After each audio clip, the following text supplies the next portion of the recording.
Welcome back everyone. Today I'm showing you how to make the most moist, delicious chocolatey muffins. They have a few sneaky ingredients that make them a little extra healthy. I'm using zucchini for a little extra fiber and added moisture, but don't worry, you will absolutely not taste it. And I'm also adding some Greek yogurt and an extra egg for some added protein.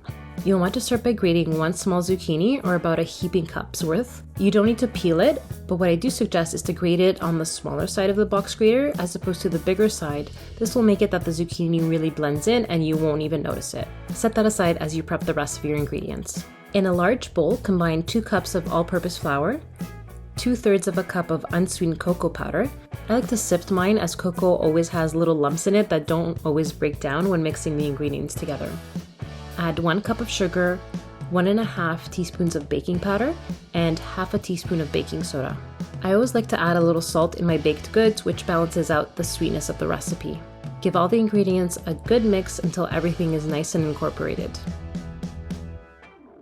In another large bowl, add 3 large eggs, 1 cup of Greek yogurt, and if you don't have Greek yogurt, you can also use 1 cup of buttermilk. But if you also don't have buttermilk, you can make it by mixing 1 tablespoon of vinegar or lemon juice and then adding enough milk to make up 1 cup.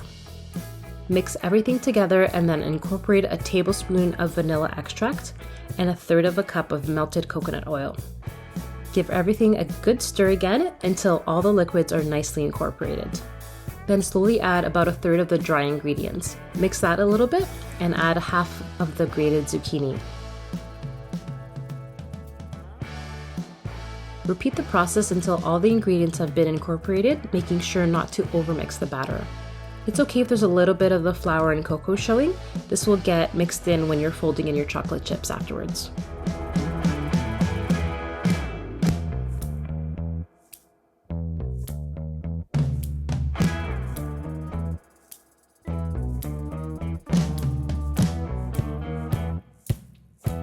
Add 3/4 of a cup of chocolate chips, gently fold those in.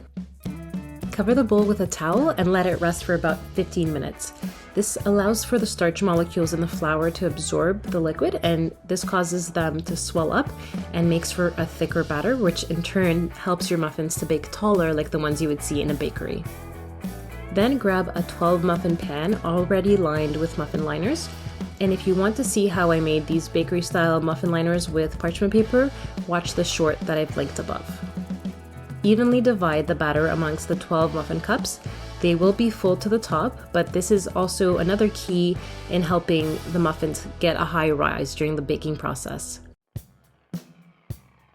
Because the batter is so thick, I'm using both a spoon and a spatula to scoop the batter into each muffin cup. Then take about 3/4 of a cup of chocolate chips and sprinkle them on top of the muffins. Bake them in a preheated oven at 425 degrees Fahrenheit for about 7 minutes, and after 7 minutes, lower the temperature to 350 degrees Fahrenheit. Bake for an additional 12 minutes. Try not to open the door so you don't lose any of that heat from the oven. After the 12 minutes are up, you now have delicious chocolatey moist muffins ready to enjoy. These will keep well for about 3 to 4 days in an airtight container on the counter, or you can wrap them and pop them into the freezer for 3 to 4 months. I really hope you guys enjoyed this recipe and give it a try. If you did like it, please leave a comment down below, give it a thumbs up, and hit that subscribe button. I post a new video every Friday on homemaking inspiration, cleaning motivation, and delicious recipes the whole family will love.